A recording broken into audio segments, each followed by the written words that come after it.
MF Vereador José Delibo, Fábulas Monteiro Lobato.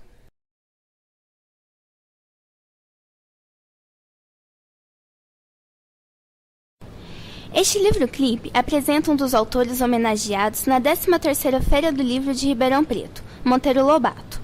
Nele serão apresentados a biografia do ilustre homenageado, algumas personagens e uma das suas célebres obras.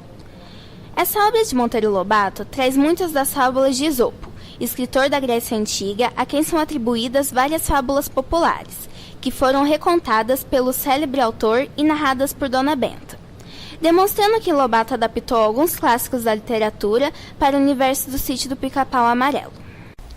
Biografia Monteiro Lobato.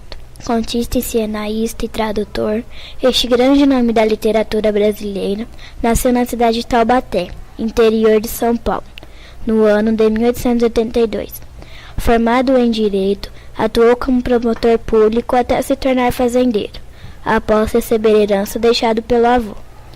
Diante de um novo estilo de vida, Lobato passou a publicar seus primeiros contos em jornais e revistas, sendo que, posteriormente, reuniu uma série deles em Urupés, obra-prima deste famoso escritor.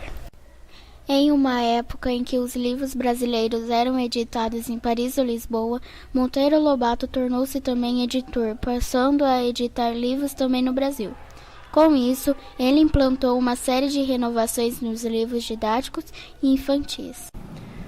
Este notável escritor é bastante conhecido entre as crianças, pois se dedicou a um estilo de escrita com linguagem simples, onde realidade e fantasia estão lado a lado. Pode-se dizer que ele foi o precursor da literatura infantil no Brasil. Suas personagens mais conhecidas são Emília, uma boneca de pano com sentimentos e ideias independentes. Pedrinho, personagem que o ator se identifica enquanto criança. Visconde de Sabugosa, a sábia espiga de milho que tem atitudes de adulto. Cuca, vilã que aterroriza a todos do sítio. Saci Pererê e outros personagens que fazem parte da inesquecível obra O Sítio do Pica-Pau Amarelo, que até hoje encanta muitas crianças e adultos.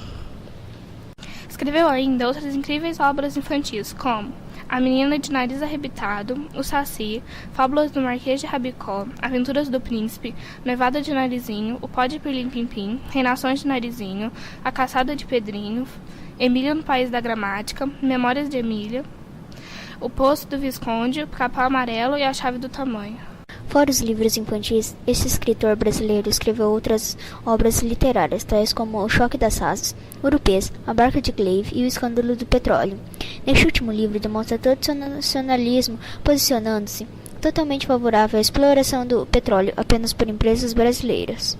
No ano de 1948, o Brasil perdeu esse grande talento que tanto contribuiu com o desenvolvimento de nossa literatura. Personagens. Narizinho, chama-se Lúcia, mas é conhecida mesmo pelo apelido que ganhou por ter o nariz arrebitado. Adora comer jabuticabas no pé, inventar reinações e conversar com Emília, sua melhor amiga e grande companheira. Pedrinho, mora na cidade, mas gosta mesmo de brincar lá no sítio da avó com os amigos. É muito corajoso e diz não ter medo de quase nada, só de vespa.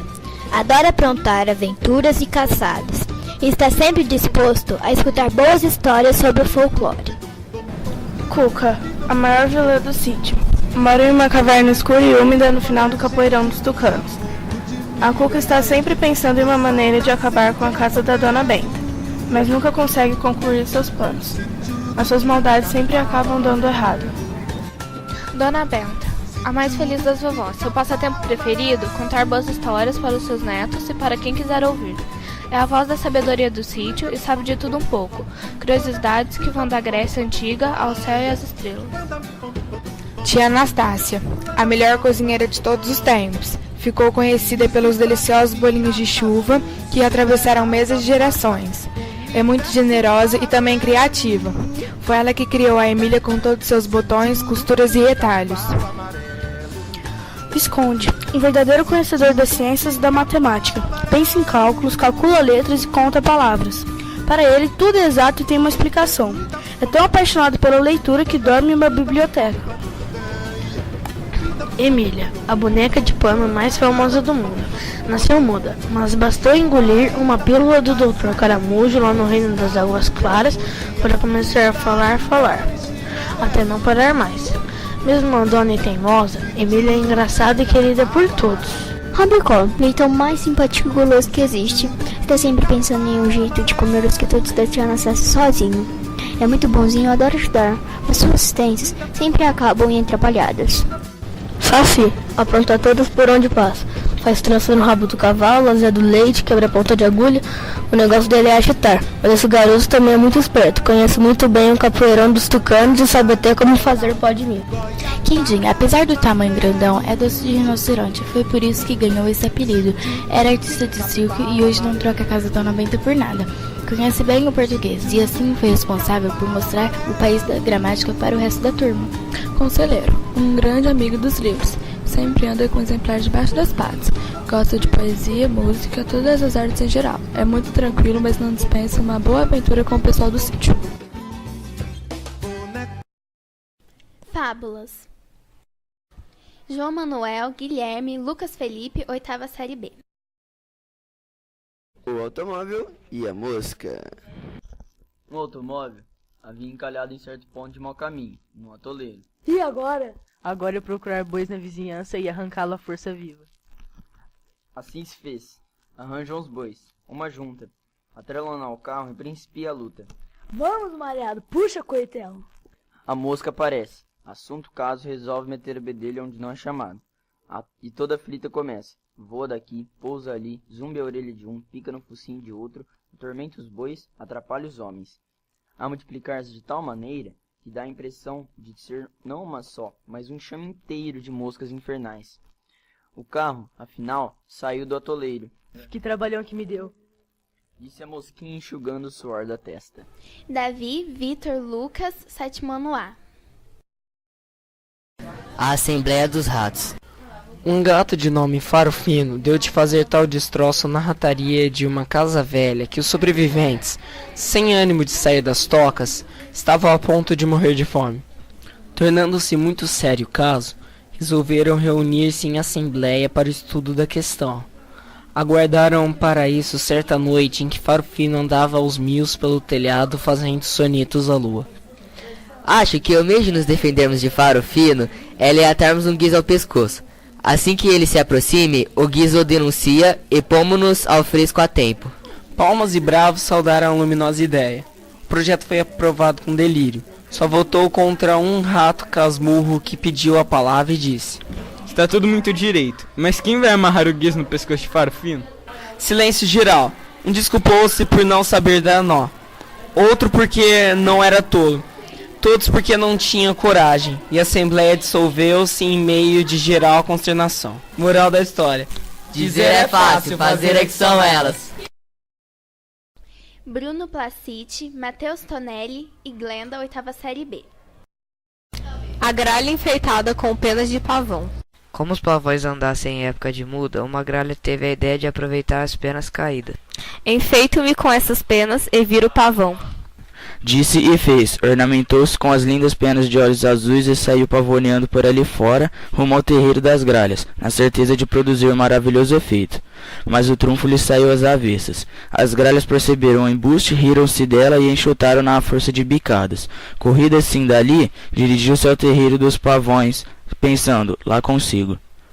Fui tola, desde que tenho penas de pavão, pavão sou, e só entre pavões poderei viver. Mau cálculo. No terreiro dos pavões coisa igual lhe aconteceu. Os pavões de verdade reconheceram o pavão de mentira e também a correram de lá sem dó. E a pobre tola, bicada e esfolada, ficou sozinha no mundo. Deixou de ser gralha e não chegou a ser pavão, conseguindo apenas o ódio de umas e o desprezo de outras. Rebeca, Sara e Graziele, 8ª série A. O leão e o ratinho. Ao sair do buraco, viu-se um ratinho entre as patas do leão. Estacou-se de pelos em pé, paralisado pelo terror. O leão, porém, não lhe fez mal nenhum. Segue em paz, ratinho, não tenhas medo de teu rei. Dias depois, o leão caiu numa rede. Urrou desesperadamente, debateu-se, mas quanto mais se agitava, mais preso no laço ficava. Atraído pelos urros, apareceu o ratinho. Amor com amor se paga. Disse ele lá consigo, e pôs-se a roer as cordas. Num instante, conseguiu romper uma das malhas. E como a rede era de tais que, rompida a primeira malha, as outras se afrouxam, pôde Leão deslindar-se e fugir. Mais vale paciência pequenina do que arrancos de leão. Jéssica, 7º ano A. O veado e a moita. Perseguido pelos caçadores, um pobre veado escondeu-se bem quietinho dentro da cerrada moita. O abrigo era seguro, e tanto que por ele passaram os cães sem perceberem coisa nenhuma. Salvou-se o veado, mas, ingrato e imprudente, logo que ouviu latir ao longe o perigo, esqueceu o benefício e pastou a benfeitora. Comeu toda a folhagem que tão bem o escondera. Fez e pagou. Dias depois, voltaram novamente os caçadores. O veado correu em procura da moita, mas a pobre moita, sem folhas, reduzida a varas, não pôde mais escondê-lo, e o triste animalzinho acabou estraçalhado pelos dentes dos cães impiedosos. Bruna, Maria Eduarda e Marina, 7º ano A. Burrice. Caminhavam 2 burros, um com carga de açúcar, outro com carga de esponjas. Dizia o primeiro: caminhemos com cuidado, porque a estrada é perigosa. O outro redarguiu: onde está o perigo? Basta andarmos pelo rastro dos que hoje passaram por aqui. Nem sempre é assim. Onde passa um, pode não passar outro. Que burrice, eu sei viver, Gabo me diz, e minha essência toda se resume em só imitar o que os outros fazem. Nem sempre é assim, nem sempre é assim. Continuou a filosofar o primeiro. Nisso alcançaram o rio, cuja ponte caíra na véspera. E agora? Agora é passar a val. O burro de açúcar meteu-se na correnteza e, com uma carga se dissolvendo ao contato da água, conseguiu sem dificuldade pôr o pé na margem oposta. O burro da esponja, fiel às suas ideias, pensou consigo: se ele passou, passarei também. E lançou-se ao rio. Mas sua carga, em vez de esvaziar-se como a do primeiro, cresceu de peso a tal ponto que o pobre tolo foi ao fundo. Bem dizia eu, não basta querer imitar, é preciso poder imitar. Comentou o outro. Bárbara, Isabelle e Caroline, 8ª série B. O lobo e o cordeiro. Estava o cordeiro a beber no córrego, quando apareceu um lobo esfaimado, de horrendo aspecto. Que desaforo é esse de turvar a água que venho beber? Disse o monstro reganhando os dentes. Espere, que vou castigar tamanha malcriação. O cordeirinho, trêmulo de medo, respondeu com inocência. Como posso turvar a água que o senhor vai beber se ela corre do senhor para mim? Era verdade aquilo, e o lobo atrapalhou-se com a resposta, mas não deu o rabo a torcer. Além disso, inventou ele, sei que você andou falando mal de mim no ano passado. Como poderia falar mal do senhor o ano passado se nasci este ano? Novamente, confundido pela voz de inocência, o lobo insistiu. Se não foi você, foi seu irmão mais velho, o que dá no mesmo. Como poderia ser o meu irmão mais velho se sou filho único? O lobo, furioso, vendo que com razões claras não vencia o pobrezinho, veio com a razão de lobo faminto. Pois se não foi seu irmão, foi seu pai ou seu avô. E? Nhaque. Sangrou no pescoço. Moral. Contra a força não há argumentos. Ana Lívia e Gabriela, 8ª série A. O orgulhoso. Era um jequitibá enorme, o mais imponente da floresta, mais orgulhoso que a bola. Fazia pouco das árvores menores e ria-se com desprezo das plantinhas humildes. Vendo aos seus pés uma taboa, disse: que triste vidas levas, tão pequenininha, sempre à beira d'água, vivendo entre saracuras e rãs. Qualquer ventinho te dobra, um tizil que pousa em tua haste já te verga que nem bodoque. Que diferença entre nós? A minha copada chega às nuvens e as minhas folhas tampam o sol. Quando ronca a tempestade, rio-me dos ventos e divirto-me cá ao alto a ver teus apuros. Muito obrigada, respondeu a taboa ironicamente. Mas fique sabendo que não me queixo e que à beira d'água vou vivendo como posso. Se o vento me dobra, em compensação não me quebra. E se cede um temporal, ergo-me direitinha como antes. Você, entretanto... Eu o quê? Você, jequitibá, tem resistido aos vendavais de ir até aqui. Mas resistirá sempre? Não reviverá um dia de pernas para o ar? Rio-me dos ventos como rio-me de ti. murmurou com ar de desprezo à orgulhosa árvore. Meses depois, na estação das chuvas, sobreveio certa noite uma tremenda tempestade. Raios curiscavam um atrás ao outro e o ribombo dos trovões estremecia a terra. O vento infernal foi destruindo tudo quanto se opunha à sua passagem. A taboa, apavorada, fechou os olhos e curvou-se rente ao chão e ficou assim encolhidinha até que o furor dos elementos se acalmasse. E uma fresca manhã de céu limpo sucedeu-se aquela noite de horrores.